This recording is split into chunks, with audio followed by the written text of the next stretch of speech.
안녕하세요. 네. 자, 반갑습니다. 날씨도 춥죠? 이상하게 그 개강할 때마다 날씨가 춥네. 먼저 이제 간단하게 1, 2월 강의와에 대해서 전반적인 얘기를 하고 수업을 진행을 할게요. 1, 2월은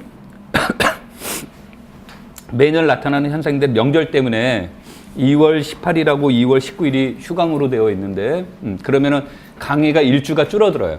그래서 한 주를 보강을 해야 되는데 지금 이제 보강 날짜를 잡으려고 이제 했는데 현재 이제 그 2차 준비 이런 것들이 있어가지고 강의실을 정확하게 잡을 수가 없어서 현재 이제 내가 그 보강 날짜를 지금 정해주지 못했는데 그 아마 2차 준비하는 것들이 1월 한 20일 이후에 끝난다고 그러더라고 그때쯤.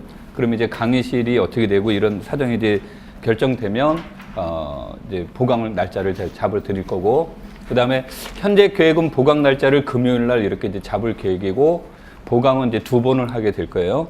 그렇게 해서 이제 수업이 진행이 되니까 그거는 이제 알고 계시고, 보강 날짜가 잡히면 미리 적어도 이제 한 주 전에 이제 알려드릴 테니까 그거는 이해를 하시고요. 그 다음에 이제 그 수업은 수요일하고 목요일 날 이렇게 이제 이틀에 걸쳐서 하게 되는데 수요일 날은 정수론, 선형대수학, 현대대수학 순으로 이렇게 이제 수업이 될 거예요.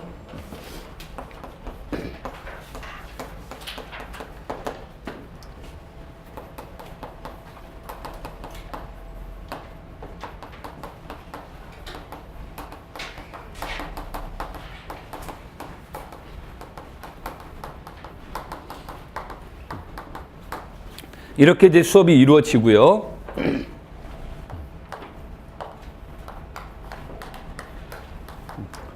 수업은 대략 오후 4시경인데 이제 내가 시간을 잡은 건 4시까지 이렇게 잡혀져 있는데 이제 뭐 이건 대략적인 시간이고, 이게 수업이 끝난 이후에 무엇을 할 거냐면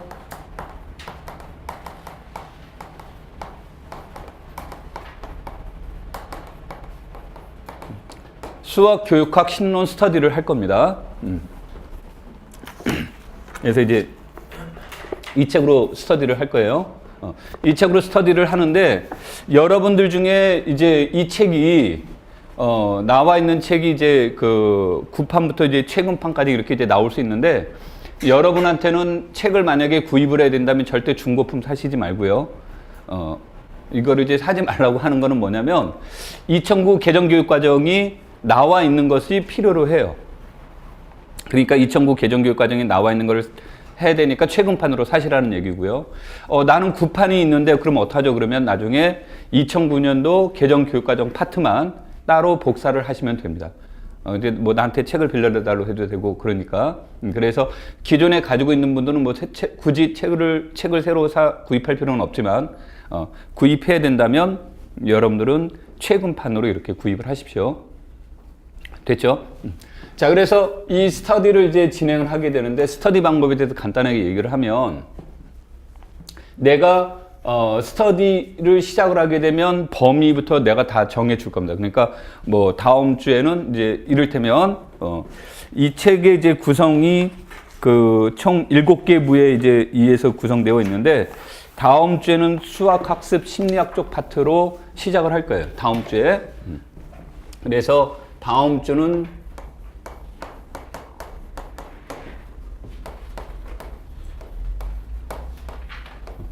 여기에서 보면 1장에서 이제 피아제와 브루너 비고츠키가 나와 있고, 2장에서는 스캠프와 디너스 이론이 이제 나와 있고요. 3장에서는 오스벨과 가넬이 나와 있는데 1장과 2장을 먼저 할 겁니다. 그러니까 이게 이제 그 책이 뭐 오후부터 시작해도 됩니까? 그런데 이게 이제 단락별로, 물론 이 책의 이제 저자들은 나름의 이제 생각이 있어서 이렇게 이제 표현이 되어 있는데, 실질적으로 수학 교육학을 그 공부를 하려면 책에 맨 처음에 나와 있는 것처럼 무엇에 대한 이해부터 시작하는 것이 옳으냐면, 수학 교육에 대한 이해와 교육 과정을 알아두는 게 중요합니다. 그건 이제 분명히 진행 순서상으로 본다면 그게 맞는데, 내가 왜 이 순서를 바꿨냐면, 교육 과정이라는 것은 굉장히 종합적인 사고가 들어가 있어요. 종합적인 사고가 들어가 있기 때문에 우리가 이제 어느 정도 그 수학적 지식이 부족하게 되면 여러분들이 전체를 이해하는데 오히려 조금 더 어려울 수 있기 때문에 여러분들하고 할 때는 그 수학교육 심리학적 파트를 먼저 하고 그 다음에 이제 그 수학학습 이론, 그 다음에 수리 철학, 문제 해결 과정, 그 다음에 교육 과정을 뒤에 가서 이런 식으로 해서 여러분들이 조금 더 그 이해도가 높은 이후에 공부하는 게 훨씬 더 효과적이니까 그래서 이제 진행 순서를 이렇게 할 겁니다. 그 다음에 이제 스타디는 내가 여러분들한테 조언을 이제 따로 이렇게 그 작성해서 드릴 테니까 그거 이제 뒤에 가서 다시 얘기를 하도록 하고요. 자, 그 다음에 이제 그 목요일은 해석학,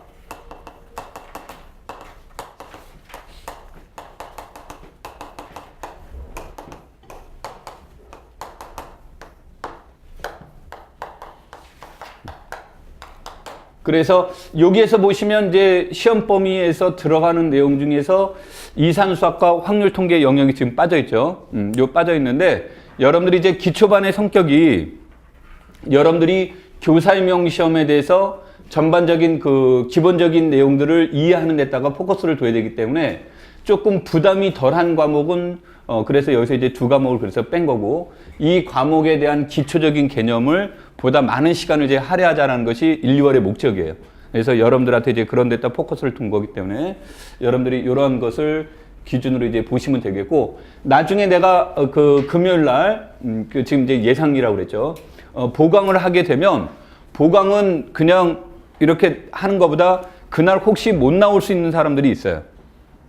못 나올 수 있는 사람들은 이제 그 부분은 여러분들이 인강으로 이렇게 들으시면 되는데 그 못 나오는 분들을 위해서 뭐 위상수학을 하고 시간이 되니까 이렇게 연결하자 그런 것이 아니라 과목 한 과목을 정해서 그 과목만 이제 그 보충하는 날짜에 계속 하게 될 겁니다. 그러면 그날 못 듣는 사람이 수업의 연계성에 지장이 없기 때문에 그와 같은 형태를 하게 되는데 아마 그 현재 가능성으로 본다면 복수함수론이 이제 될 가능성은 높습니다. 하여튼간 그 이제 뭐 가능성이라는 얘기는 이제 내가 이거를 미리 정해주지 못해서 미안한데 나도 지금 시간표를 내가 어떻게 그 현재 잡을 수 없는 상황이라 그런 상황이 되니까 여러분들 좀 이해해 주시고 그런 형태로 이제 얘기를 하면 되겠고 지금 계획으로는 이것을 3주 현대대 수학을 5주 정도로 이제 그 예상하면서 이제 강의 준비를 하고 있고요. 그 다음에 여기를 이제 6주, 여기를 한 2주 정도의 분량으로 생각하는데 실질적으로 보면 그 여기가 6주 만에 끝나는 일은 조금 없어요. 내 가기 경험으로 봤을 때 6주가 좀 넘어갈 가능성이 높은데 뭐 하여튼 형식적으로는 이렇게 이제 진행이 될 거다. 그다음에 요거는 무엇을 말하냐면 진행 순서를 말합니다. 그러니까 해석학을 먼저 하고 위상수학하고 복수함수론하고 미분계학하고 강의 진행 순서는 저와 같은 방법으로 진행을 할 테니까 그 참고를 하시면 될 거예요. 그다음에 이제 그 스터디를 이 전공 파트도 해주면 참 좋은데 시간이 이렇게 그 잘 나와 있지 않기 때문에 이런 부분에서만 이제 그 멈추도록 하고 스터디는 이렇게 하고요. 여러분들이 이제 개별적으로 이제 조금 이제 지내다가 난 좀 더 그 우린 개별적으로 스터디를 하고 싶다라고 해서 이제 여러분들이 이렇게 그 사람들이 이제 우리 이렇게 몇 명 정도 스터디를 하고 싶은데 어떻게 좀 가능합니까라고 얘기를 한다면 여러분들이 빨리 잡아주면 내가 목요일 날 오후에 우리 수업 이후에 이 강의실에서 여러분들이 스터디 할 수 있도록 내가 이 강의실을 좀 잡아달라고 이렇게 얘기할 수가 있어요. 그러니까 여러분들이 그게 안 되어 있으면 나중에 다른 분들이 이제 사용을 하게 되면 여기를 사용할 수가 없으니까 그래서 미리 얘기를 하면 내가 여기에서 수업 이후에 어느 정도 이 강의실을 여러분이 쓸 수 있도록 이렇게 이제 조치를 취할 테니까 하시고 그 다음에 이제 그때는 내가 여러분들이 나한테 조언을 구하면 스터디하는 내용이라든지 그런 것들은 조언을 드릴 수가 있는데 내가 여기에서 내가 여러분테니까 내가 이 그 목요일 날 하게 되는 것은 내가 여러분들한테 그 저거를 못 해드리기 때문에 그러니까 수업 이후에 그러니까 이때 스터디는 항상 내가 수업 이후에 이것에 대한 여러분들에 대한 질문도 받을 것이고 여러분들이 뭐 피아제에 대한 이론 공부를 했는데 잘 이해가 안 간다. 그러니까 이 파트를 조금 더 강의를 해줬으면 좋겠다 그러면 내가 강의도 해줄 수 있고 하는 형태가 되는 거. 그러니까 내가 여기는 여러분한테 다 관리하면서 해 나간다는 거고 여러분들이 개별적으로 이렇게 스터디를 원했을 때는 아까 얘기했던 내가 관리는 내가 이제 못 해주고 나머지 부분은 내가 이제 해줄 수 있다라는 부분을 얘기하는 겁니다. 그러니까 그 차이점이 그런 차이점이 있는 거니까 여러분들 그걸 참고를 하시면 되겠고. 자, 그 다음에 이제 두 번째 스터디에 대해서 조금 더 얘기를 하면 여러분들이 개별적인 스터디를 한다라고 할 때 여러분들이 내가 준비가 덜 되어 있을 때는 스터디를 많이 하는 건 좋지 않습니다. 그러니까 스터디를 해 나갔을 때 제일 문제가 되는 건 진도 빨리 나가려고 그러고 양을 빨리 나가서 많은 과목을 빨리빨리 해결하려고 하는데 처음 시작하는 부분에서는 오히려 그런 부분들이 여러분한테 도구로 작용될 수가 있어요. 그래서 스터디는 굉장히 신중하게 하는 게 좋고요. 그래서 요 부분을 이제 이따가 오늘 수업 끝나고 조금 더 자세하게 스터디에 관련된 내용은 이제 얘기하도록 할게요. 그래서 요와 같은 방법으로 진행이 되니까 여러분들이 참고를 하시고, 내가 수업은 수요일, 목요일을 이렇게 구분해서 하는 이유 중에 하나는 뭐냐면 정수론 다 끝나고 다른 과목 다 끝나고 이렇게 해서 하는 것도 하나의 방법이 될 수 있는데 여러분들이 감각적으로 대수 파트와 해석학 파트는 그래도 매주 공부해야 된다라는 게 이제 내 기본적인 생각이기 때문에 그래서 이제 요일로 이렇게 나눠 놓은 겁니다. 그러니까 그걸 참고로 해서 여러분들이 이제 보시면 될 겁니다. 됐죠? 그 다음에 두 번째, 여러분들이 이제 공부를 하시는 데 있어서 어떤 경우가 있을 수 있냐면 지금까지 이제 내가 뭐가 되냐면 그 졸업을 하면서 또는 졸업 예정이니까 연속적으로 내가 그동안에 공부를 해 왔다라는 분도 있을 수 있고요. 또 내가 졸업한 이후에 적어도 2년 이상이에요. 2년 이상 내가 그동안에 공부를 좀 놓았다라는 사람도 있을 수 있을 거란 말이에요. 그러면 연속적으로 공부했던 분들은 자기가 공부했던 기본서를 꾸준하게 열심히 보는 게 좋고요. 그 다음에 내가 한 2년 정도 책을 좀 놓았다, 2년 이상 내가 책을 놓았다가 다시 이제 보려고 한다라고 하는 분은 기본서를 1, 2월에 너무 열심히 보는 건 별로 권하지 않습니다. 그러니까 그런 경우에는 내가 강의해 주는 것 중심으로 쫓아오는 게 더 좋아요. 그러니까 1, 2월에 강의해 주는 것 중심으로 쫓아오라는 얘기는 이제 1, 2월에는 그 우리가 교사 임용 시험에서 워밍업을 하면서 이제 공부에 대한 것을 슬슬 달구는 과정이란 말이에요. 그런데 이 내용에서 이론서까지 그 기본서까지 같이 들어가게 되면 부담감이 굉장히 많이 오게 되고 책을 오랫동안 놓았기 때문에 그 이해도가 좀 떨어질 수가 있어요. 책을 보는 그 과정에서. 그래서 그 경우에는 오히려 도움이 안 될 수도 있으니까 여러분들이 그런 것을 참고로 해서, 그러니까 모든 사람이 동일하게 생각하시지 말라는 얘기예요. 내 상황이 내가 좀 공부를 안 했었다 그랬을 때는 내 강의 중심으로 수업을 들으면서 언어적으로 좀 모르는 부분이 있겠다 그랬을 땐 기본서에서 그 언어 공부만 따로 하시는 게 더 좋아요. 됐죠? 그 다음에 세 번째로 증명에 대해서 이제 간단하게 얘기하는데 절대 작년 시험에 이제 그 아주 특별한, 작년은 이제 진짜 특별하게 논술형에서 기본서에서 나오는 문제가 나왔어요. 작년에 그랬어요. 그러면 90년대 물론 중반까지는 어떤 현상이 있었냐면, 옛날 주관식 때는 어떤 현상이 있었냐면 그 책을 봐도 시험을 볼 때 책에 있는 문제가 그대로 나오는 경우가 종종 있었어요. 그러니까 책에 있는 증명 같은 경우 굉장히 중요하게 보고 그럴 수 있었는데, 교사 임용 시험에서는 여러분들이 증명이라는 것을 무엇으로 해석을 해야 되냐면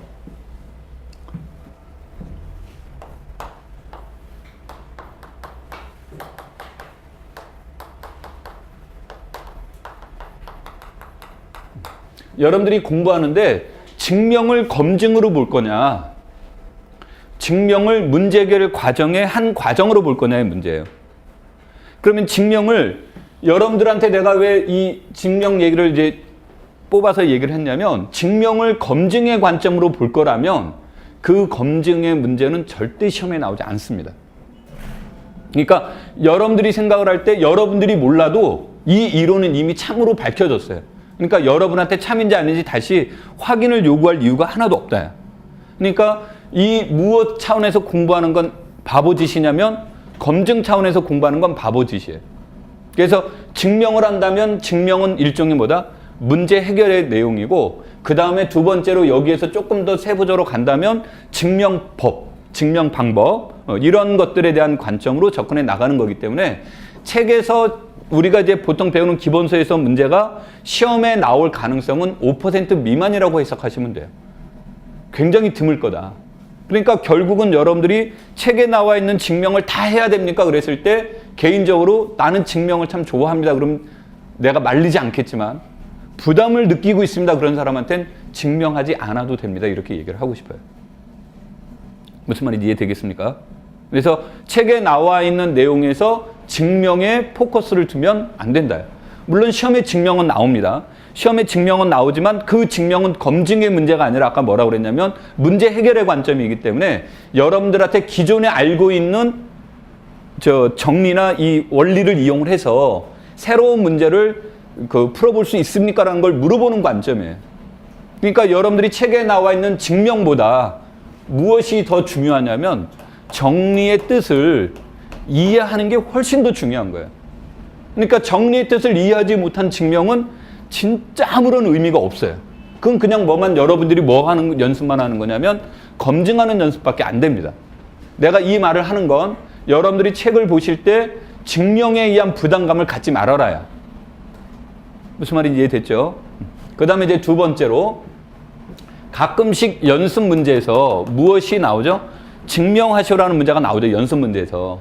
그럼 연습 문제에서 증명하라는 문제가 나올 땐 그 문제는 검증이 아니라 뭐로 해석해야 되냐면 문제별로 봐야 돼요. 그러면 연습 문제에서 나와 있는 증명을 할 수도 있고 못할 수도 있는데 여러분들이 그러니까 초반이란 한 4월 정도까지는 얘기하는 건데 그때까지는 증명이 완벽하게 해야 될 이유도 없고 물론 하면 좋지만 내가 부담감이 너무 많은 상황에서 해야 된다는 어떤 압박감을 가질 필요는 없다. 그러면 이때는 뭐만 하면 됩니까? 그랬을 때 이때 제일 좋은 건 뭐냐면 아이디어 문제. 증명에 대한 아이디어 문제. 증명을 어떻게 해 나갈까? 어떤 정리를 써야 될까? 그러면 어떤 식으로 공부하는 게 좋습니까? 그러면 이렇게 책을 봤더니 뒤에 증명 문제가 나오더라요. 증명 문제가 나왔을 때 이 뒤에 있는 증명 문제를 참 못 풀겠다 그러면 앞으로 가가지고 그 이론에 관련된 이론이 무엇인지를 다시 한번 체크를 해보는 거예요. 그러니까 책이 어떻게 돼야 되냐면 여러분 책이 볼륨이 한 300페이지짜리 책이었다라고 한다면 한 달 지나면 400페이지가 돼야 되고 2달 지나면 500페이지가 돼야 돼요. 이 말은 무슨 말이냐면 책이 갑자기 새끼를 칠 수는 없죠. 그러니까 뭐가 되냐면 자꾸 넘겨가면서 책이 점점 두꺼워지도록 봐야 된다는 얘기예요. 그러니까 책을 한 번 보고 끝내는 게 아니라 연습 문제 봤다가 다시 앞에 관련된 정리가 뭔지를 다시 한번 체크를 해보고 또 보고 하는 형식으로 공부를 하셔야 돼요. 그러니까 자기가 증명에 대한 아이디어가 왜냐하면 내가 이 아이디어 얘기를 하는 건 뭐냐면 문제를 풀다 보면 아이디어 문제도 필요하고 기술적인 문제도 요구되는 게 있어요. 근데 기술적인 문제가 너무 어려워서 복잡해서 못할 수도 있단 말이에요. 그러니까 그런 건 크게 의식하지 않아도 되는데 증명의 아이디어조차도 못 잡겠다라고 할 때는 요건 좀 문제를 삼아야 돼요. 그러니까 그때는 이제 아이디어를 못 잡겠다라는 것은 내가 앞에 나와 있던 정리들을 정확하게 이해하지 못했다라고 판단을 하면 됩니다. 무슨 말인지 이해되겠습니까? 그래서 여러분들이 책을 보시는 방법은 이런 관점으로 접근해 주는 게 좋아요. 됐죠? 자, 그 다음에 마지막으로 계산인데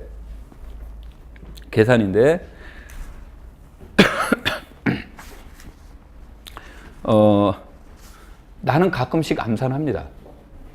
그런데 나는 별로 암산을 권하지 않습니다.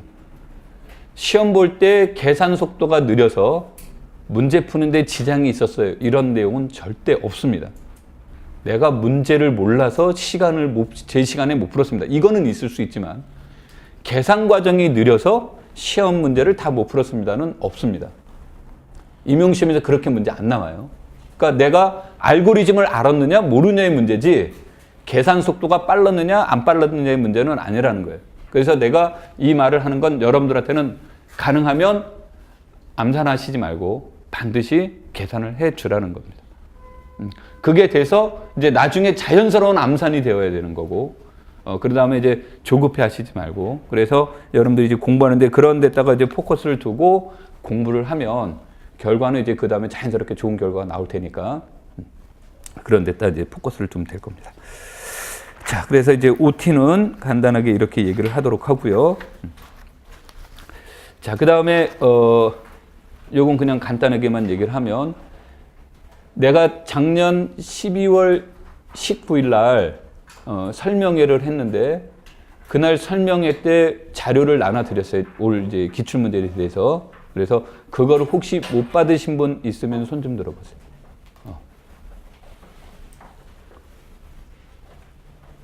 됐습니다. 선생님이 그분들한테 자료를 이따 다시 나눠드리려고 하는 거니까 그 수업 자료는 아닙니다만 자료를 따로 드리려고 하니까 그걸 됐고요. 그 다음에 이제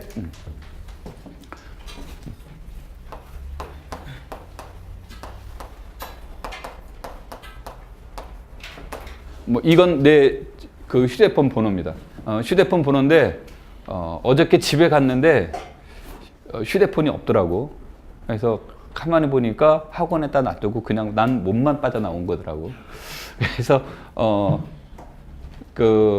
가끔가다 이제 뭐라 그러냐면 깜빡깜빡 한다고 그러길래 나는 굉장히 내가 자신했거든. 나는 절대 깜빡깜빡 하는 일 없다. 나는 뭐 그런 그 나이가 아니다. 이제 그렇게 얘기를 했더니 집사람이 지갑 학원에 놓고 온 게 몇 번이고 집에다가 지갑 놓고 학원에 간 게 몇 번이고 휴대폰 빠뜨리고 다닌 게 몇 번이고 그 얘기를 하더라고요. 그래서 야 그래도 난 냉장고에는 안 집어넣고 그런 일은 없다 이제 그 얘기를 했는데 여러분들이 이제 이거를 내 휴대폰 연락처를 이제 가르쳐 드린 이유가 뭐냐면 공부를 하다 보면 이제 그 잘 이해가 안 되는 부분이 있죠. 이해가 안 돼서 뭐 내 얼굴 보고 질문을 하셔도 되는 경우도 있으면 이제 하는 데인데 목요일 날 이제 수업이 끝나고 금요일 날 딱 수업을 하려고 공부하려고 하는데 다음 하려고 그랬더니 선생님 만날 시간이 좀 며칠이 걸리겠다. 그때쯤 되면 자기가 공부해서 잘 질문이 안 되는 부분을 카톡으로 이렇게 보내라는 얘기입니다. 그러면 내가 이제 즉답이 안 되는 경우도 아까 이제 내 휴대폰 그 얘기를 한 건 즉답이 안 될 수도 있으니까 즉답이 안 되더라도 여러분한테 답변을 해줄 거고 물론 카페에다가 질문을 하는 경우도 있고요. 다 여러 가지 방법은 있을 수 있는데 제일 신속하게 답변을 오고 갈 수 있는 게 요 카톡으로 보내는 거예요. 그러니까 그러한 부분들이 있으니까 여러분들이 저 전화번호 가지고 이제 질문하시면 되겠고 그 다음에 질문을 피하기를 원하는 게 이제 두 가지가 있는데요. 하나는 이제 주말과 늦은 밤에는 가장 가능하면 카톡 안 하시는 게 좋고 집사람은 의심이 많습니다. 내가 너무 핸섬하다 보니까 이제 그런 의심병이 있어서 이거 조크야 또 이제 가가지고 그러지 말고 그 다음에 이제 그 시간에 이제 좀 피해줬으면 좋겠고 그 다음에 이제 무엇을 하냐면 가끔가다 내가 카톡이 왔는데 답변을 가끔씩 안 할 때가 있어요. 그러니까 못 봐서 안 한 게 아니라 그냥 안 할 때가 있어요. 이제 그 안 할 때가 어떤 경우냐면 선생님 문제 풀어주세요. 이게 오면 답변 안 합니다. 그러니까 이제 뭐가 되냐면 여러분들이 공부를 하다가 나는 이렇게 생각을 했는데 난 이렇게 풀어봤는데 이게 안 돼요라고 한다면 내가 답변을 하는데 그냥 뜬금없이 요 문제 좀 풀어주세요 그러면 그 답변 안 합니다. 그러니까 그때는 서운해 하시지 말고 얘가 씹었구나 이렇게 이제 받아들이면 돼요. 무슨 말인지 이해됐어요? 안 됐어요? 그러니까 질문은 받되 여러분들이 이제 자기가 고민했던 그 시간들을 나한테 이제 같이 보내주시면 거기에 대해서 이제 답변을 할 거고 그 다음에 이제 내가 답변을 할 때 내가 종이에 써가지고 충분히 답변할 시간이 있으면 내가 아마 사진을 찍어서 답변을 할 것이고 내가 그런 장소에 없을 때는 이제 이 카톡으로 수식 쓰기가 어려우니까 이제 그때는 조금 뭐 말로 이렇게 풀어서 이렇게 아마 보내줄 수도 있고 그러니까 그거는 이제 장소에 따라서 내가 달라지겠구나 이제 그렇게 이해하시면 될 겁니다. 그리고 제일 좋은 방법은 질문할 때 잘 안 되면 그냥 여러분들은 막 말로 하지 말고 가능하면 써가지고 사진 찍어서 보내주면 내가 아마 답변하기에 제일 좋은 방법이니까 그렇게 해서 여러분들 그 부분만 같이 하시면 좋은 시간이 될 거예요. 자, 그러면 이제 바로 수업을 들어가도록 하죠.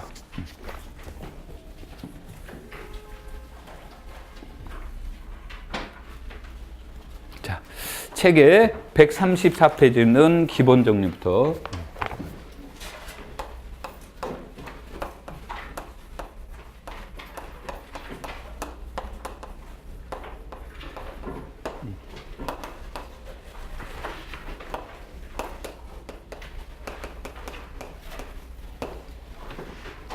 자, 그 정수로는 최근에 교사 임용 시험 문제를 보시면 어떤 형태로 이제 볼 수 있냐면 정수로는 두 가지가 목적이에요. 두 가지가 목적인데 하나는 정수론 자체가 목적이기도 하고요.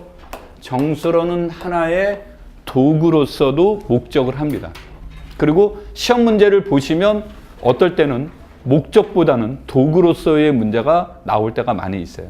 그래서 결론은 뭡니까? 그래서 정수론 잘해야 된다. 이 정수론에서 이제 무너지게 되면 어떤 문제가 나오냐면 현대대수도 같이 무너진다라고 생각하시면 됩니다. 그래서 아까 이제 도구라는 말 자체는 무엇을 말하냐면 현대대수학의 도구다. 이렇게 이제 보시면 돼요. 그래서 교사명 시험에서 출제위원은 뭐 이제 지금 전공 부분에서는 아마 대략 두 분이 이제 출제될 경우가 많고 가끔 가다가 이제 교과 교육론을 하신 분이 전공을 내는 경우도 있긴 합니다. 그럴 때는 이제 출제위원 수가 전공 파트만 보면 더 늘어날 수도 있지만 일반적으로 이제 두 분이 내신다고 보시면 되고요. 그래서 이 두 분의 구성은 정해져 있지는 않습니다만 대체로 대수학 전공자 한 분과 해석 또는 위상수학 전공자 한 분이 출제위원으로 들어가십니다. 그러면 그분들이 내는 것은 분명히 내는 건 뭐냐면 대수학 전공자분은 정수론, 선형대수학, 현대대수학, 이산수학을 내고요. 그 다음에 그 해석학 또는 위상수학 전공자는 해석학, 위상수학, 복수함수론을 출제를 하십니다. 그러면 미분기하고 확률 통계는 누가 내는지 모릅니다. 그러니까 그 출제위원회 출제 기준이 뭐가 되냐면 물론 이제 이학 박사입니다만 대학에서 전공한 자가 아니라 대학에서 강의한 자예요. 그러니까 대학에서 확률 통계를 강의했다 그러면 일단 어떤 자격 요건을 갖추고 있는 거냐면 출제할 자격 요건을 갖추고 있는 겁니다. 그래서 그런 경우는 뭐 누가 냈다라는 것은 이제 뭐 나중 결과로는 알 수 있지만 우리가 공부하는 과정에서는 어느 분이 낼지는 잘 모릅니다. 그래서 이제 그렇게 되는데 보통 일반적으로 미분기학은 해석 위상 전공자들이 많이 내긴 합니다만 그건 뭐 알려져 있지 않으니까 여러분들이 그런 것을 이제 참고하시고 내가 이 얘기를 한 건 뭐냐면 정수론이라는 것은 아까도 얘기했지만 대수학을 전공하신 분이 출제를 하고 이제 그분들이 현대대수학하고 연계시켜서 많이 내요. 연계시켜서 많이 내기 때문에 도구적인 측면도 많이 강조가 된다는 거고 그 다음에 정수론에서 사실은 정수론의 꽃은 합동식이에요. 정수론의 꽃은 합동식인데 최근에 뭐 이해하기 어려울 정도로 많이 나온 문제가 뭐냐면 작년에도 그랬습니다만 2차 잉여의 문제입니다. 그러니까 2차 잉여의 문제는 일종의 수학에서 본다면 판별식의 문제인 거죠. 해 존재성 유무를 이제 판별하는 판별식의 문제인데 최근 들어서 시험 문제 굉장히 많이 나왔다라는 거는 그 파트가 부각된다라는 것보단 그게 대수학하고 현대대수학하고 연계시키는 경우와 되는 것이 많다라는 거죠. 이제 현대대수학에서 이제 뒤에 가면 뭐 환체 파트로 갔을 때 다항식환, 기하다항식 이런 문제가 나오면 근의 존재성 문제 이런 것과 연계가 돼요. 그러니까 그런 문제와 연계시킨다는 측면에서 이제 2차 잉여의 문제가 이제 강조되고 있는 거죠. 그런데 정수론 자체만 놓고 본다면 누가 뭐래든 간에 여하튼 합동식과 관련된 부분이 꽃이다 이렇게 이제 보시면 될 겁니다. 자, 그러면서 이제 본격적으로 내용을 얘기를 하죠. 자, 그래서 책에서 보면 이제 정리 1.1이 나오는데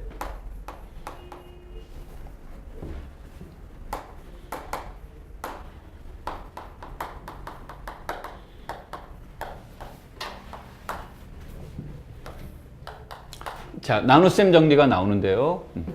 이 말은 임의의 두 정수 A, B와 이것에 대해서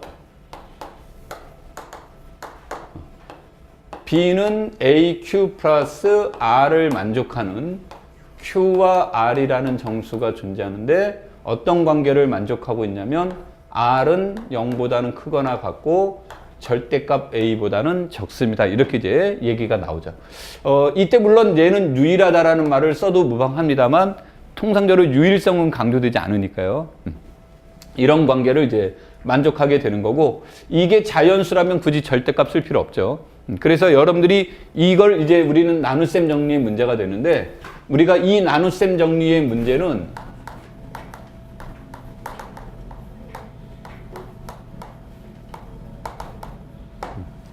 여러분들이 현대대수학에서 보면 유크리트 정역이라는 말이 나오죠. 유크리트 정역이 이것과 연관되어 있고요.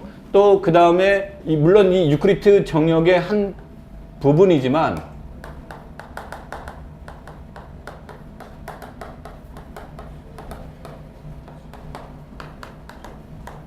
다항식환에서 fx의 문제도 이것과 관련되어 있는데, 즉 이러한 문제를 다룰 때는 항상 무엇과 관련되어 있냐면 이 부분과 관련되어 있어요. 그러니까 유크리트 정역도 무엇과 연계시켜야 되냐면 정수와 연계시켜야 되는 거죠. 그 다음에 다항식환도 무엇과 연계를 시켜야 돼요? 정수와 연계를 시켜야 되는데, 그럼 정수와 어떻게 연계시킬 것이냐의 문제가 나오겠죠. 그렇죠? 그래서 정수와 연계시킬 수 있는 함수를 찾는 게 이제 중요한데, 보통 다항식환은 그래서 무엇과 연계를 시키냐면 차수 문제와 연계를 시킵니다. 이 문제는. 그 다음에 유크리트 정역에서는 일반적으로 어떻게 연계시킬 것이라는 것은 내용에 따라서 달라지기 때문에 우리 이제 여기서 꼭 집어서 얘기해 줄 수는 없지만, 기본적인 원리는 요걸 이제 유크리트 나눗셈 정리가 성립되더라. 그래서 정수의 핵심 업니다. 요게 정수의 가장 기본적인 내용이 이제 제시가 되어 있고요. 그 다음에 정의 1.2와 정리 1.3 이런 내용들이 이제 나와 있는데, 여기에서는 요거는 따로 수업하지 않고요. 여러분들이 최대 공약수, 최소 공배수, 공약수, 공배수 이 문제는 잘 알고 있다라는 것을 전제로 여기서 이제 따로 하지 않을게요. 자, 그러면 요거 하나만 물어볼게요. 우리가 최대 공약수와 최소 공배수는 왜 배웁니까? 최대 공약수와 최소 공배수는 왜 배우느냐? 이런 거는 이제 교과 경론 문제가 될 수 있어요.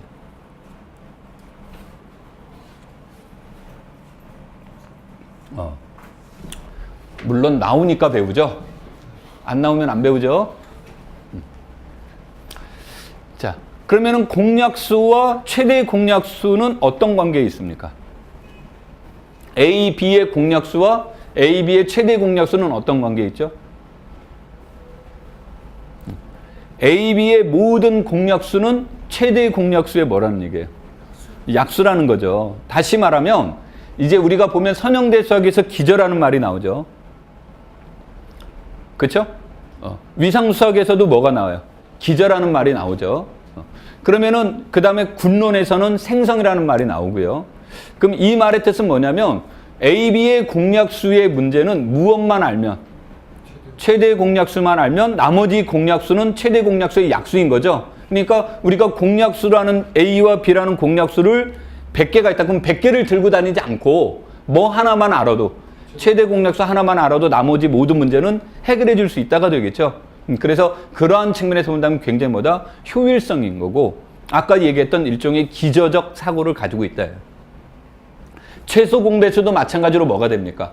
우리가 정수에서 본다면 공배수는 무수히 많이 존재하죠. 무수히 많이 존재하는데 무엇만 하나만 알면, 최소 공배수 하나만 알면 나머지 공배수 문제는 자동적으로 뭐가 돼요? 해결이 되죠. 그러한 측면에서 최대 공약수와 최소 공배수를 이제 배우는 이유가 되겠죠. 자, 그래서 이제 그런 내용들을 이제 얘기가 되면, 자, 이렇게 주어지면 이때 A와 B의 최대 공약수는, 그래서 A와 B의 최대 공약수인데 이제 앞으로는 내가 무엇은 생략하고 쓸 거냐면 GCD는 생략하고 쓸게요. 그래서 A와 B의 최대 공약수는 A와 R의 최대 공약수와 같습니다. 이런 문제가 나오고요.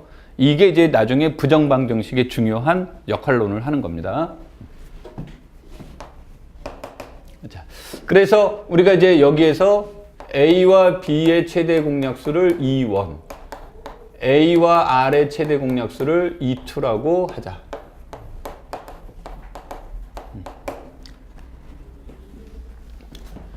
첫 시간이니까 알아도 다시 한번 얘기를 해보죠.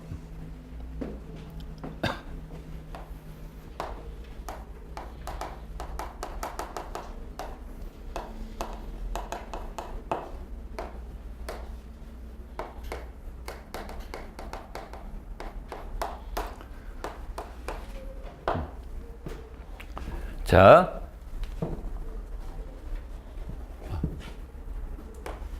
요걸 하죠. 나눈다로. A는 무엇을 나눈다? B를 나눈다로. 이렇게 이제 정의를 해보죠.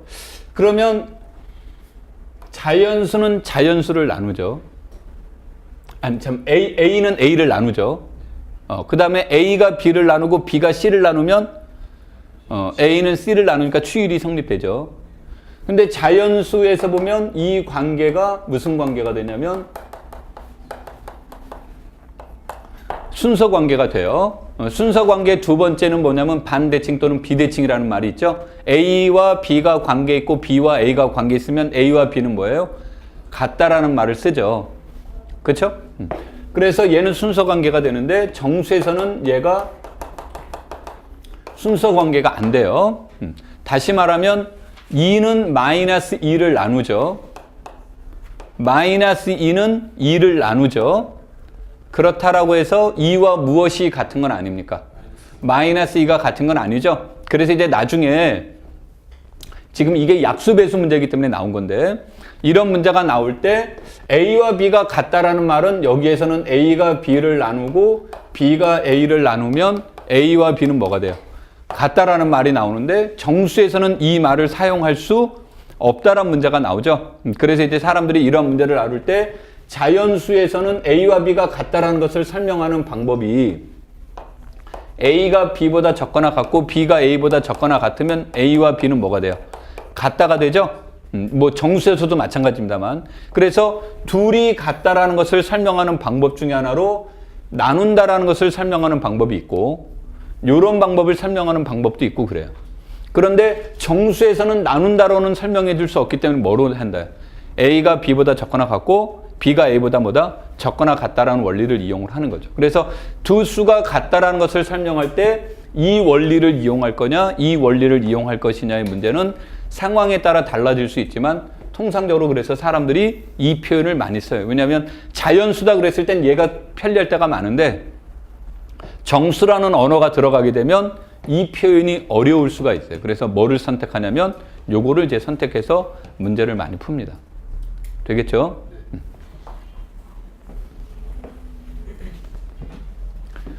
여러분들이 이제 공부를 처음 이제 시작을 하고 뭐를 할 때 꼭 알아둬야 되는 것 중에 하나는 뭐냐면, 교사 임용 시험은 전반적으로 여러분들이 모든 걸 다 뭐야? 배웠다라는 것을 전제로 이제 시험 문제가 나오는 거죠. 그러면 A와 B가 같다라는 것을 설명하는 방법이 도대체 몇 가지가 있을까요?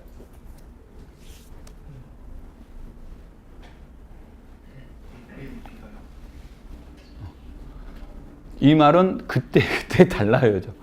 굉장히 어려운 말입니다. 이게 예를 들어서요. 군론이다. 군론에선 곱셈분이다야. 그러면 A와 B가 같다는 것을 뭘로 설명할 것이냐? 그럼 A-B가 0, 이거 안 되잖아요.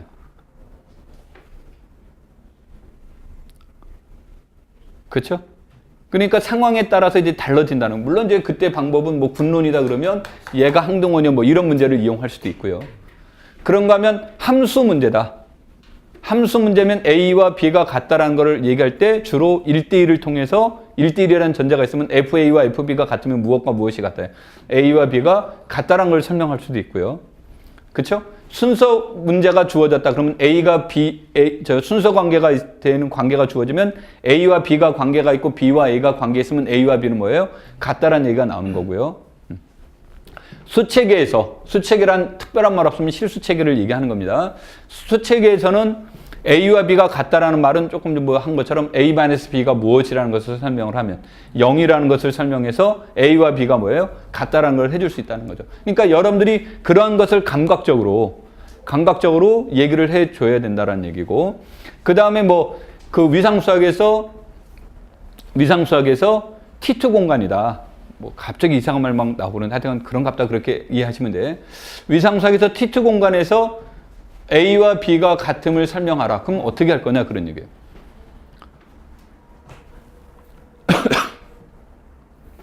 T2 공간에서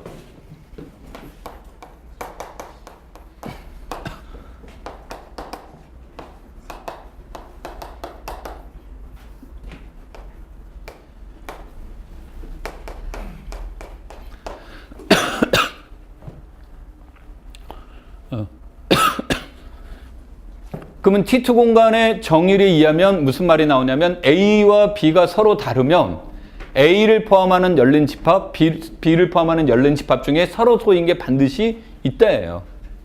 서로 다르면 반드시 서로 소인 뭐가 있다? 열린 집합이 있는데 그럼 같으면 그런 열린 집합은 뭐예요? 없다라는 거죠. 그래서 이제 이런 문제가 주어졌을 때는 A를 포함하는 모든 열린 집합과 B를 포함하는 모든 무엇에 대해서 열린 집합에 대해서 G와 H는 서로 소가 아니다. 이게 뭐예요? A와 B가 같다라는 문제가 되는 거죠. 그러니까 우리가 상황에 따라서 두 원소가 뭐야? 같다라는 것을 설명하는 방법은 다양하다야. 그런데 여러분들이 공부를 할 때는 정수론 할 때는 정수론이라는 시야가 좁혀져 있고 어떤 내용을 할 때는 그 시야가 좁혀져 있는 것이기 때문에 얘를 설명하는 것을 알아차리는 문제는 어렵지 않은데 이게 이제 종합적인 문제로 들어가면 여러분들이 그러한 것을 알아차려야 된다는 거죠. 그러니까 그러한 것들을 여러분들이 항상 공부하시면서 정리해 둘 필요는 있습니다.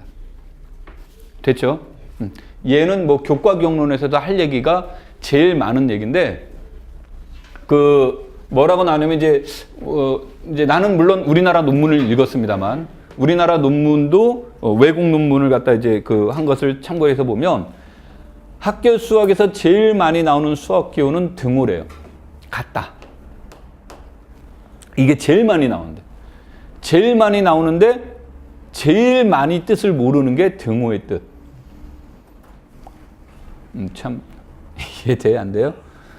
그럼 왜 제일 많이 모르냐 그러면 뜻이 굉장히 다양한데 사람들은 다양하게 해석하지 못한다는 거죠. 여러분들이 혹시 여러분들을 이 개그를 알라는 모르겠는데 옛날에 우차사에서 나온 건데 컬트가 한 거. 그때 달라요라고. 그때 다른 내용인데 그걸 그때 다르다라는 것을 인지하고 있느냐 못하고 있느냐의 문제죠. 그래서 공부 시작하는 시점에선 머리가 아파도 어떻게 된다? 저런 공부를 반드시 해야 된다. 머리가 아파도. 무슨 말인지 이해됐어요? 이행내 수업 들었더니 오늘 머리만 무지하게 아프고 무겁고 쉬운 말을 왜 이렇게 어렵게 하고 막 그렇게 나올 수 있는데 여러분들이 공부하는 시점에 머리가 아파도 이런 것들은 반드시 짚고 넘어가야 되고 쉬울 때 알고 넘어가는 게 좋아요. 지금이 제일 좋은 시기야.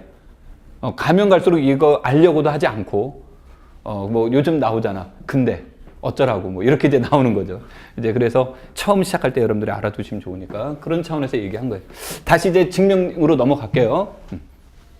자, 그래서 이거를 어떻게 우리의 목적은 뭐죠? 여기의 목적은?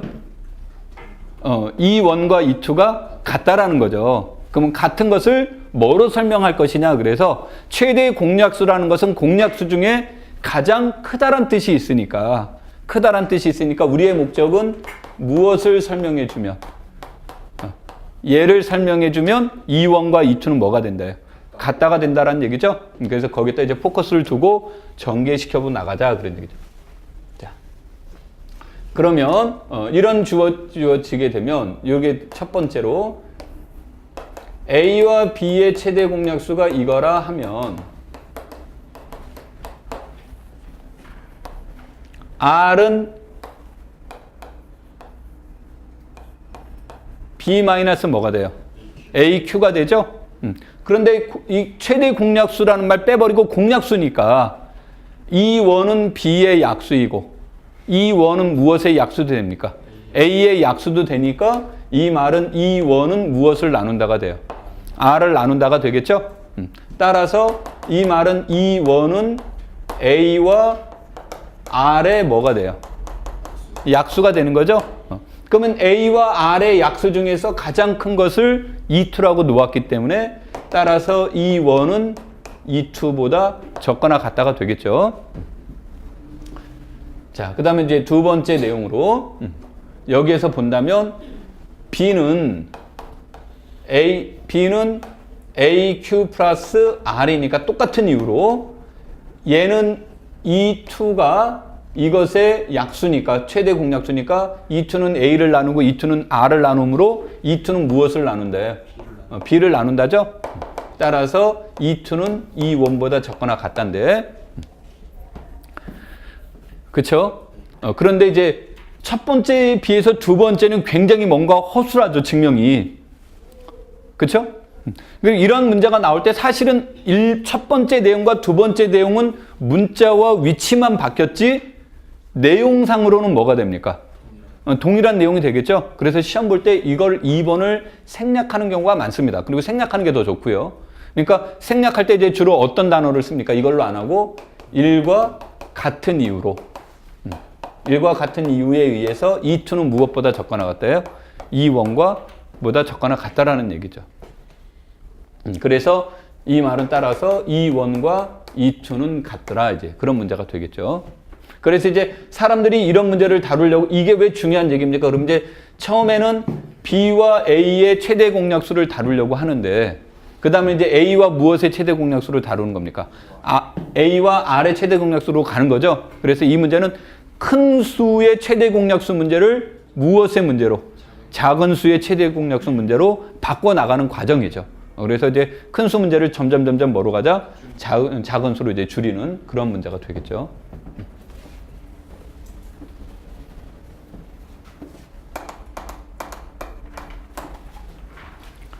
자, 그래서 이제 그 정리 1.3에 대한 내용이 그래서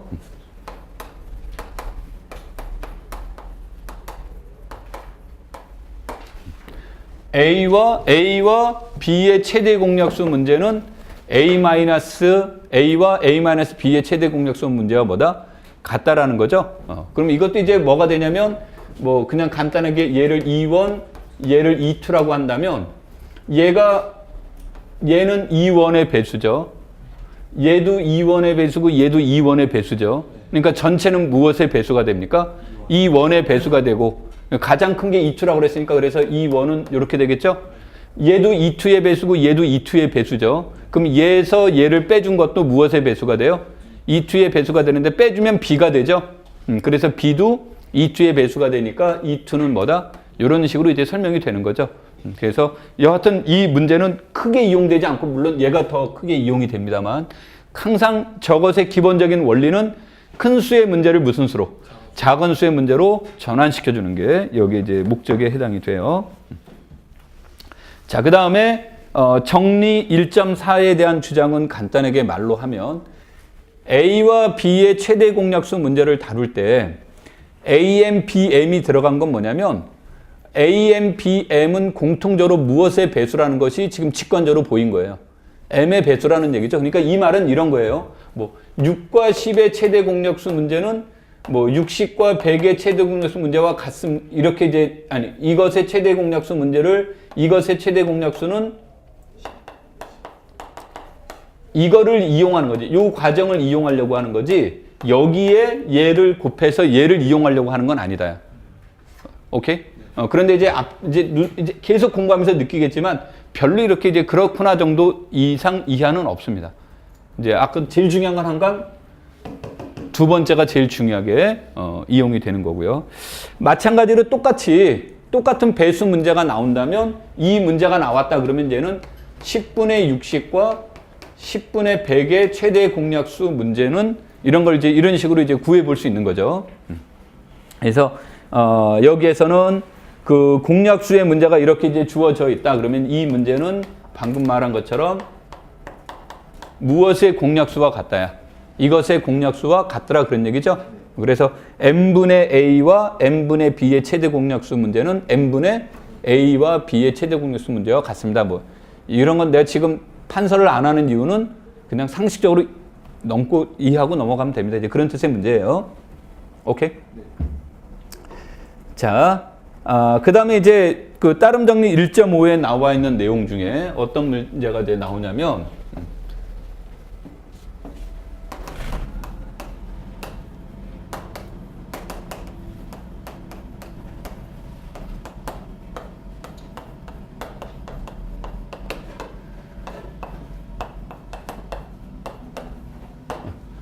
동반원의 문제는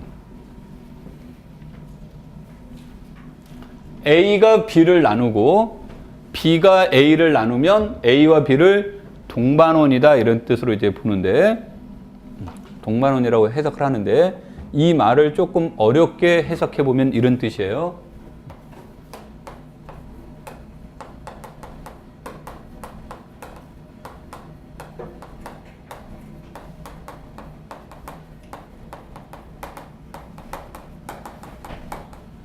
이제 저거를 현대대수학에서는 단원이라는 말로 씁니다. 그냥 쉬운 말로. 우리 뭐 현대대수학 안 했다고 치고. 그럼 정수에서 곱셈 여건이 존재하는 원소는 1과 무엇밖에 없어요? 마이너스 1밖에 없죠? 그쵸? 여기선 1과 마이너스 1이 중요한 숫자가 아니에요. 1과 마이너스 1이 중요한 게 아니라 요 말이 중요한 거예요. 곱셈 여건이 존재하는 숫자를 곱해버리면 무조건 뭐가 된다? 동반원이 된다. 그래서 A와 플러스 마이너스 1 곱한 A는 뭐가 된다? 항상 무슨 관계가 된다? 동반원 관계가 되더라. 됐죠? 그런데 이제 정수에서는 1과 마이너스 1밖에 없기 때문에 굳이 사람들이 이렇게 어려운 표현을 쓰려고 하지는 않는 거죠. 여기에서 본다면 쓰려고 하지는 않지만 현대대수학에서 관점에서 본다면 곱셈 여건이 존재하는 숫자를 곱해주면 무조건 다 뭐가 된다? 동반원 관계가 된다예요.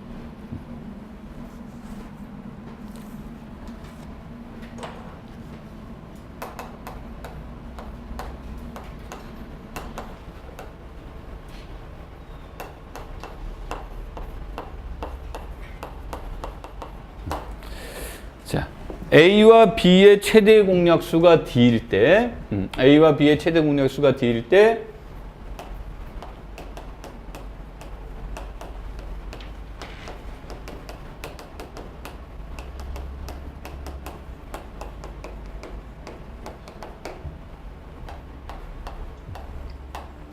AX 플러스 BY는 C에 정수의 XY가 존재할 필요하고도 충분한 조건은 A와 B의 최대 공약수 D가 무엇을 나눌 때?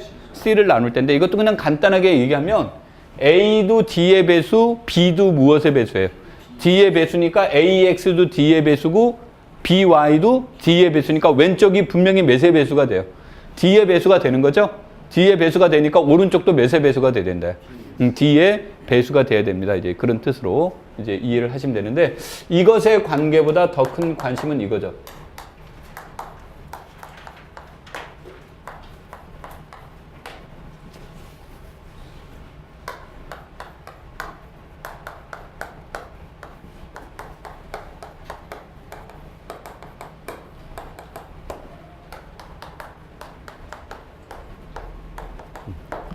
여기와 4번과 당구장 표시의 차이는 뭡니까? 4번과 당구장 표시의 가장 큰 차이는 당구장 표시는 서로소인 거고 여기는 서로소가 아닌데 제일 큰 차이는 이거죠. 얘가 뭐라는 문자를 쓰지는 않았습니까? D라는 문자를 쓰지 않았죠? 그렇죠? 그런데 여기는 뭐라고 썼습니까? D라고 썼죠. 그래서 그 A와 B의 최대 공약수가 1이면 반드시 이것의 무엇은 존재한다? 정수에는 존재하고 이것의 정수에가 존재하면 A와 B의 최대 공약수는 몇이다? 1이 된다가 되는 거고요. 일반적으로는 여기를 D로 바꾸려면 어떻게 됩니까? 그러면 A와 B의 최대 공약수가 D를 나눕니다는 충분 조건만 이제 관점으로 가게 돼서 필충 조건이 되려면 이런 관계로 여기를 무엇이라는 관계로 놓지를 못하냐면 D라는 표현으로 쓰지 못한다. D라는 표현으로 쓰지를 못해서 여기에 차이점이 있으니까 뭐 이게 예전 객관식 같은 데선 관심을 가졌는데 지금은 크게 관심을 갖지 않고 그래서 지금부터 수업에 대한 중요한 요소는 뭐냐면 우리의 중요한 관심은 X, Y를 무엇하는 데 있다. 구하는 데 있다가 이제 관심사가 됩니다. 자, 여기까지 하고 간단하게 정리해 보면요. 내가 정수론에서 제일 중요한 게 뭐라고 그랬죠? 굳이 정수론이라는 과목에서 우리가 관심을 합동이라고 한다고 그랬죠? 그러니까 합동을 이해하는 첫 번째 단계의 내용이 이제 여기에 들어가는 겁니다.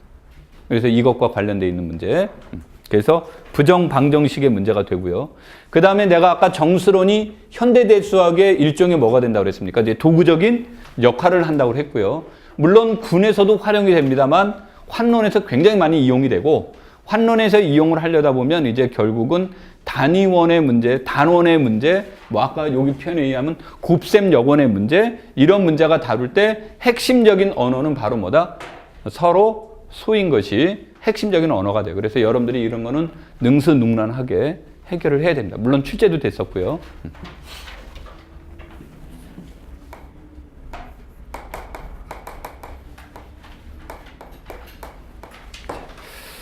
그래서 이 내용과 이제 관련된 내용들로 넘어가서 보죠.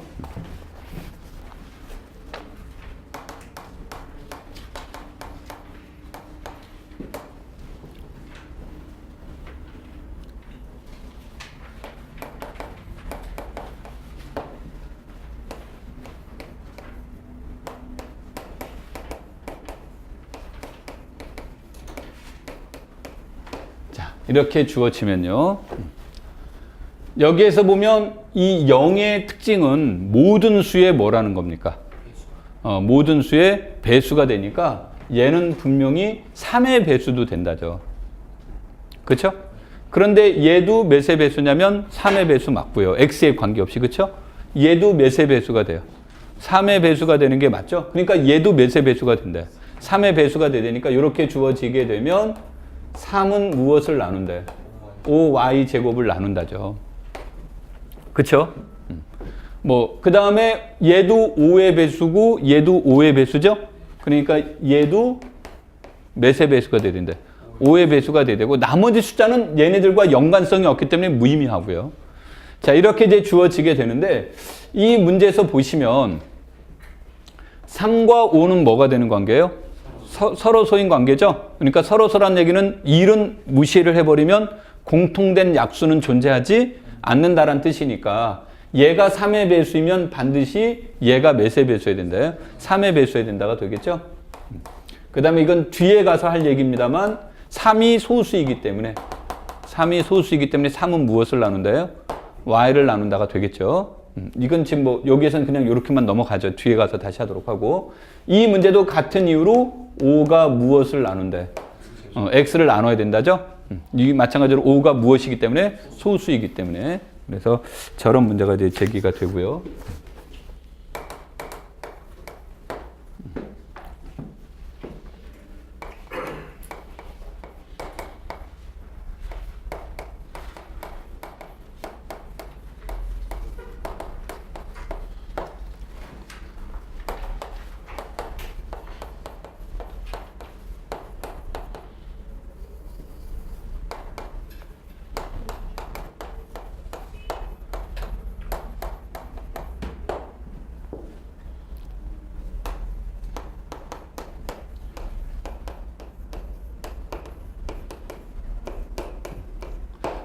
이것은 일종의 알고리즘입니다. 그래서 A와 B의 최대 공약수가 D라면 이것의 해는 이제 어떻게 구할까? 이런 과정을 보시면 이따 이제 이그젠플로 다시 나오겠습니다만 첫 번째 단계는 무엇을 구하냐면 AX0 플러스 BY0는 이것인 X0, Y0를 구한다. 실질적으로 이제 얘가 키죠. X0, Y0를 구하는 게 이 문제의 키인데 이것을 구하는 방법은 우리가 아직 수업은 안 했습니다만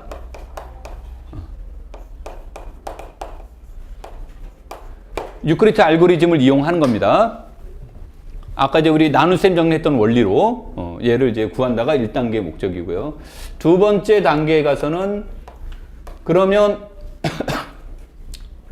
얘가 이렇게 된다고 그랬죠? 그러니까 C는 무슨 꼴로 표현될 수 있어요? C는 DK의 꼴로 표현될 수 있다죠? 그렇다면 전체에다 K를 곱해주자요. 전체에다가 K를 곱해주면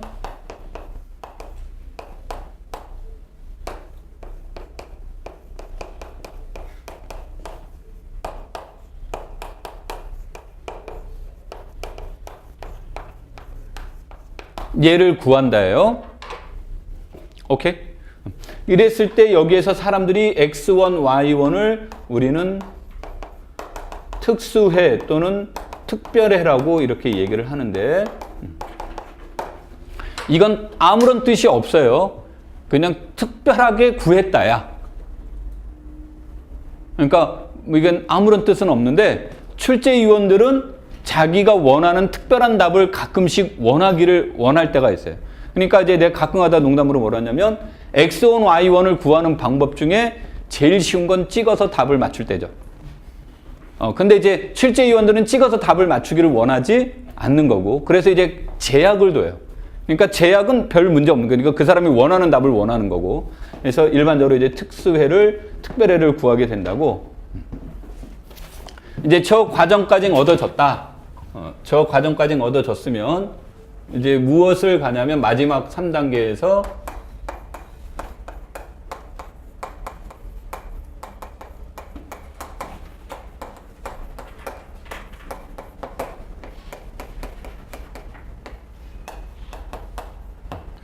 자, 일반회를 구한다는데, 자, 얘를 집어넣어줬더니 0이에요. C가 됐어요. 그러면 얘가 C가 되면 여기에다가 A의 X1, B의 Y1은 C가 되어 있는데, 그러면 여기에다가 어떤 데다는 더해주고 어떤 데다는 빼주자야. 뭐 더해주고 빼주는 위치는 중요하지 않는데 그 대신 A 곱하기 네모, B 곱하기 세모가 무엇이기만 하다면 0만 된다면이죠. 그쵸? 그래서 0이 되는 이 네모와 세모가 전체를 대변해 줘야 돼요. 전체를 대변해 주려다 보니까 무엇의 문제냐면 최대 공약수로 나누는 문제가 나오는 거죠. 그러니까 여기에다가 이제 들어가는 문제를 무엇으로 쓸 거냐 그러면 한쪽은 더해주고 한쪽은 빼주는 거예요. 아무런 의미 없고요. 더해주고 빼주기만 하면 되고 최대 공약수분에 B를 해주고 최대 공약수분에 A를 해주게 되면 여기다 A를 곱해주면 D분의 AB죠. 여기다가 B를 곱해주면 D분의 마찬가지로 뭐가 돼요? AB가 돼서 0이 되겠죠? 요 파트는. 그래서 이러한 것을 이제 구하는 것이 일반적인 단계다. 그러면 두 번째 단계와 세 번째 단계는 뭐 별로 문제가 되지 않죠. 그러니까 여기에서 실질적인 문제는 몇 번 문제가 첫 번째 과정만 얻게 되면 모든 문제는 이제 해결이 되더라. 그래서 첫 번째 문제로 우리가 이제 관심사를 갖게 돼요.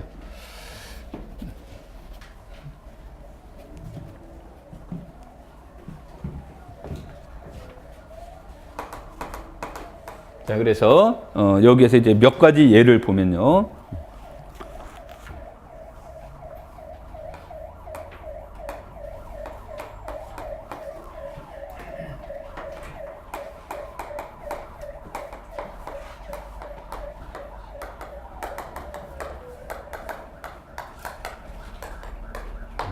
이런 것이 나오는데, 뭐, 나중에 이제 다시 답이 나오겠습니다만, 이런 답은 일반적으로 정수회를 구하시오 그러면은 얘네들은 출제하는 사람은 아주 애먹을 수 있어요.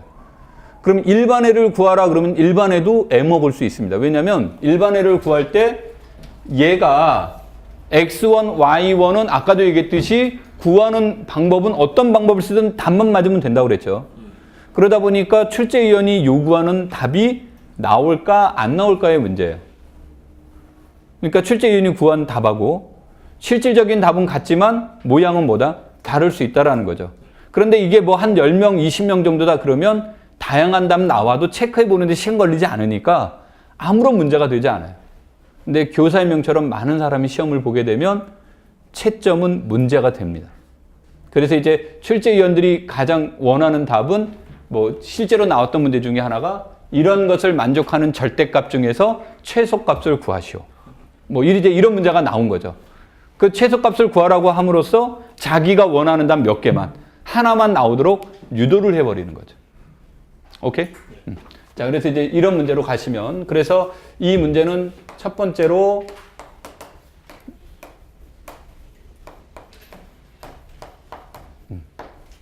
이것도 규칙이 있는데요. 규칙이 있는데 어떤 규칙을 지니냐면 299와 247 중에 절대값이에요. 숫자가 아니라 절대값이 큰 것을 어디다 써라? 왼쪽에다 쓰는 겁니다. 둘 다 양수니까 뭐 299가 크니까 이쪽으로 왔습니다만 숫자가 큰 게 아니라 절대값이 큰 게 왼쪽으로 가는 거예요. 그래서 이것 곱하기 1 더하기 나머지 문제가 되겠죠.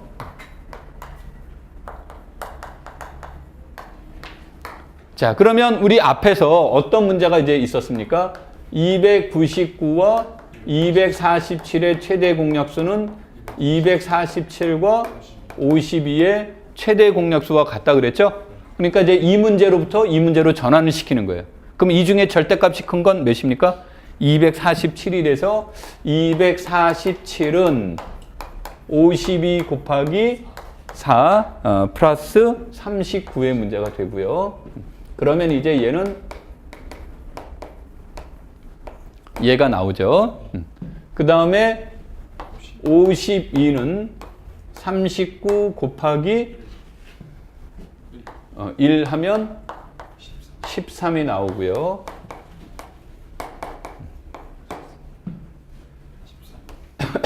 내가 통상적으로 여기서 멈춰버리라고 해요. 어디에서 멈추냐면 얘와 얘가 약수와 무슨 관계가 됐어요? 배수 관계가 되는 데서 멈춘다야. 오케이? 자, 그러면 얘가 주어지면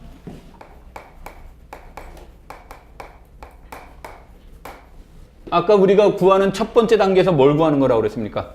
x0, y0의 문제죠? 그쵸? 근데 실질적으로 얘는 이제 1단계와 2단계가 같은 경우에 해당돼서 문제되지 않는데.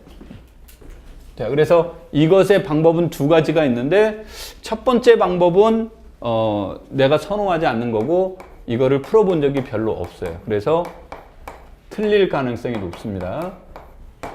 그래서 52 더하기 39 곱하기 마이너스 1 이렇게 거꾸로 가는 거죠. 그 다음에 저기에서 39는 뭐가 됩니까? 39는 247 마이너스 52 곱하기 4 그래서 얘는 247 더하기 52 곱하기 5 그쵸? 그 다음에 52는 299 마이너스 247 그래서 얘는 299 곱하기 5 여기가 마이너스 어디가 잘못됐네? 둘째 줄이 247 곱하기 마이너스 1 여기가? 여기가? 이렇게 나오겠죠. 그럼 얘는 247 곱하기 마이너스 6 이렇게 나온다죠? 그래서 여기서 말하는 x0와 y0를 이렇게 구하는 방법 있죠? 이 방법의 최대 장점은요. 암기할 필요가 없죠. 그렇죠? 이게 가장 좋은 장점입니다. 최대 단점은 이 계산 절차가 복잡하고 이 과정이 길면 길수록 이 문제는 더더구나 어렵고 조금 전에 내가 문제 풀면서 헤맸듯이 한 번 잘못되면 뭐가 돼요? 끝이 없죠. 그래서 이것의 최대 단점은 요겁니다. 자, 그래서 여러분한테 권하는 방법은 두 번째 방법을 권해요. 그래서 이것에 대한 알고리즘이죠. 자.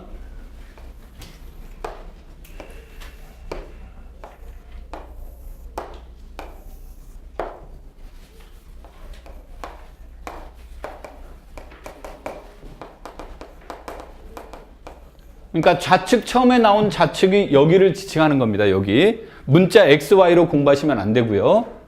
그래서 얘를 해주고 몫을 써보자야. 그래서 몫을 쓸 때는 꼭 기억하셔야 돼요. 어디에서 멈췄을 때를 기준으로? 약수, 배수 관계에서 멈췄을 때까지예요. 약수, 배수까지 갔을 때. 그럼 몫을 봤더니 1. 그래서 이렇게 나눈다. 자, 그러면 이것의 기준은 이제 뭐 이건 여러분들이 나중에 내가 이걸 공식처럼 외우라고는 얘기합니다만 이거 뜻을 몰라도 여러분 찾는데 어렵지 않아요. 왜냐하면 저 말의 뜻은 맨 왼쪽 299는 299 곱하기 1 더하기 247 곱하기 몇이에요? 0이죠? 그래서 1, 0입니다. 그 뜻이에요. 얘는 무엇을 말하냐면 299 곱하기 0 더하기 247 곱하기 몇이에요? 1인 거죠. 그래서 여기에 들어가는 건 0, 1이 들어간 거예요. 그 다음에 얘는 이제 몇일까요? 그랬을 때 얘는 299 곱하기 247 곱하기 이런 문제죠. 그랬을 때 이제 이 저것의 값은 어떻게 구합니까? 이제 그런 식으로 가는 건데, 그래서 이것은 얘를 곱한 것을 빼주는 과정이에요. 알고리즘에서. 그럼 얘를 곱하면 몇입니까? 0이죠. 그래서 1 빼기 0은 몇이에요? 1. 그 다음에 얘를 곱하면 몇입니까? 1이고 0에서 1을 빼주면 마이너스 1이죠.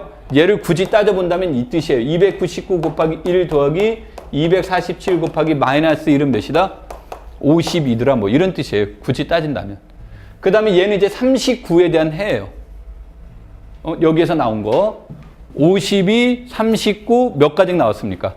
13이 최종적이니까 얘가 우리가 원하는 답은 얘죠. 얘는 중간 과정이라 뭐 이런 거 굳이 이제 체크 안 해도 되고요. 얘는 똑같은 과정이에요.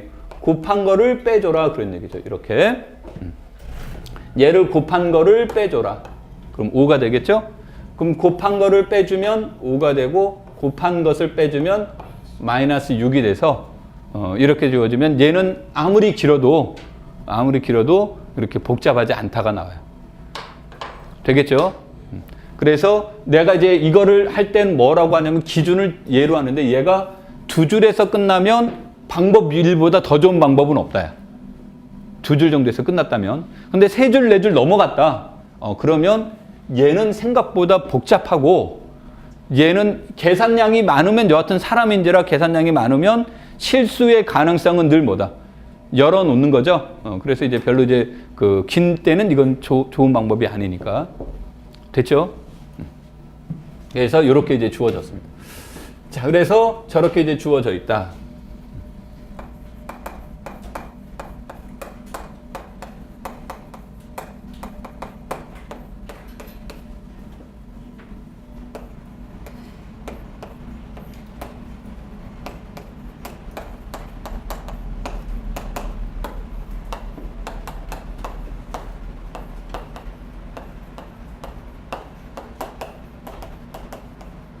얘가 일반에 해당이 되겠죠.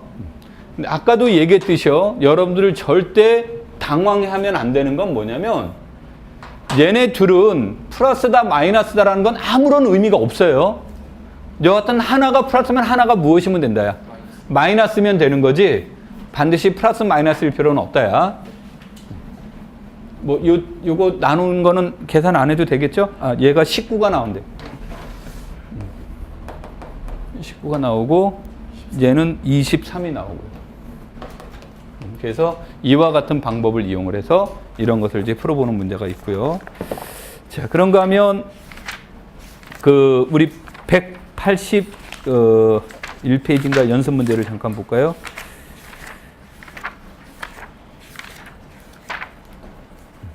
아, 180페이지요.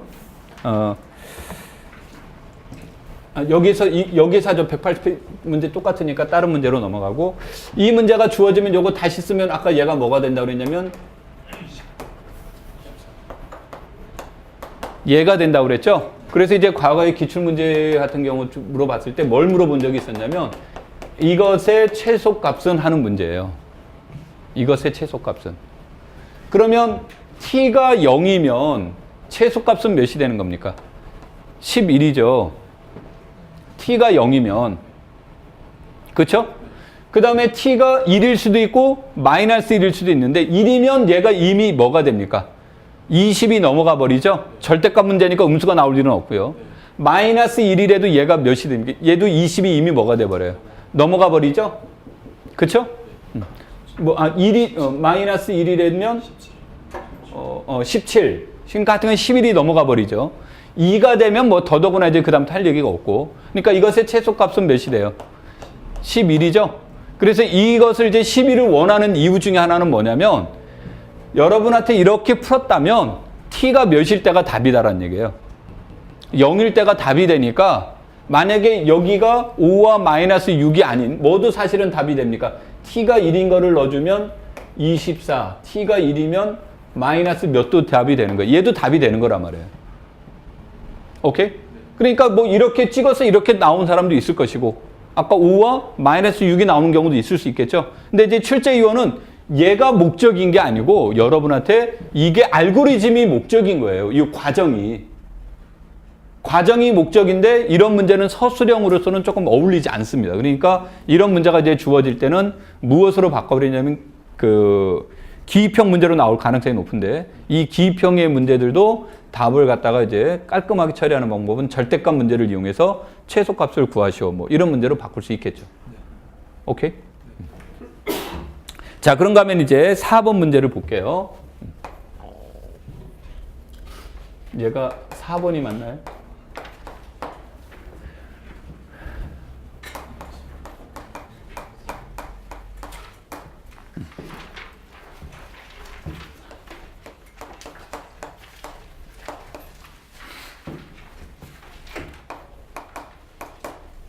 자, 2x 플러스 3y는 55를 만족하는 무엇을 구하는 문제예요? 양의 정수의 쌍은 몇 개가 있습니까? 이제 이런 문제가 나오는 거죠. 그래서 이 문제를 보시면 뭐 다른 거는 다 무시하더라도 얘는 뭐예요? 이런 직선의 방정식이죠. 그러면 x, y가 모두 다 양수인 것은 이 안에 정수쌍이 뭐예요? 몇 쌍입니까를 물어보는 무엇과 문제와 같은 내용이 되겠죠. 그러니까 이것의 이제 장점은 뭐냐면 내가 이렇게 얘기한 건 얘네 숫자가 무엇이든 간에 얘네들은 일사분면에 있는 건 늘 정수의 개수는 몇 개밖에 없다야. 유한적이라는 거죠. 왜냐하면 여기도 유한이고 여기도 무엇이에요? 유한이니까 이 안에 있는 순서쌍도 몇 개밖에 없다야. 유한개밖에 없다라는 거죠. 그래서 이제 이런 것은 양의 정수에는 몇 개가 있습니까를 이제 물어보는 그런 유형의 문제가 나올 수 있다라는 거죠. 자, 그런데 이것도 이제 똑같아요. 기본적인 원리는. 자, 그래서 이것에 대한 이제 기본적인 원리는 첫 번째로 무엇을 구한다요? 첫 번째로 2x 제로 플러스 3y 제로는 1인 정수를 이 문제에서는 첫 번째 단계에서는 뭐가 나온 거냐면 2와 3의 최대 공약수는 몇입니까? 1인 거죠? 그럼 이런 정도는 찍어도 되죠? 얘가 마이너스 1이고 얘가 1이면 더하면 몇이 돼요? 1이 되겠, 그쵸? 그래서 이 문제는 뭐가 되냐면 2 곱하기 마이너스 1, 3 곱하기 1은 몇이에요? 이때 얘가 이렇게 나오는 게 맞죠? 이런 것 정도는 뭐 할 수 있다. 굳이 안 풀어봐도 알 수 있죠?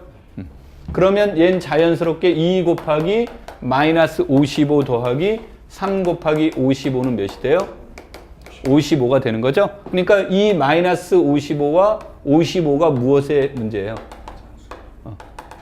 자, 특수에 해당이 되죠. 오케이?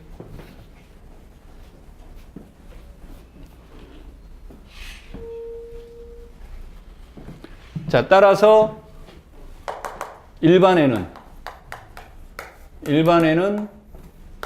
x는 마이너스 55, y는 55에 한쪽은 더해주고 한쪽은 빼주자 했는데 최대 공약수가 1이니까 그쵸? 최대 공약수가 1이니까 3t, 2t가 나오겠죠. 이렇게. 그래서 얘가 무엇이 된다? 얘가 양수이고 얘가 양수인 경우를 이제 구해보는 거죠. x0가 양수이고 y가 양수인 경우를 따져주면 얘가 양수란 얘기는 t가 3분의 무엇보다 크다요?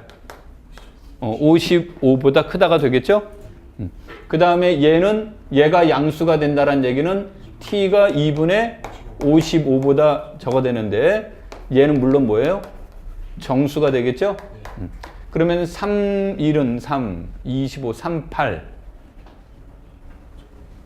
그러니까 18보다 크니까 19보다는 크거나 같은 정수가 돼야 되겠죠? 그 다음에 27.5니까 27보다 적거나 같은 뭐에 해당돼요?